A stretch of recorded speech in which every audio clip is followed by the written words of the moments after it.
ప్రజాపతి గారు సచ్చిండు కానీ వాడి ఆత్మ బతికే ఉంది. దయ్యాల పేర్లు చెప్పి నమ్మించాలని చూస్తున్నావా?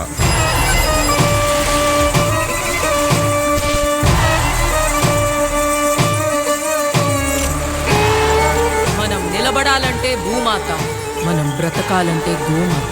మీరు బ్రతకడం కోసం వాటిని చంపక్కర్లేదు, వాటి ఉచ్చమ్మకున్న బ్రతకొచ్చు.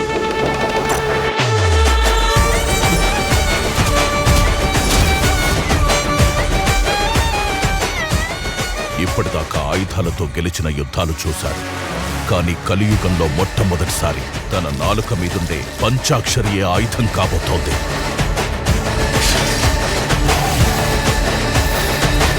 నువ్వు మంత్రమైతే నేను తంత్రమైతా.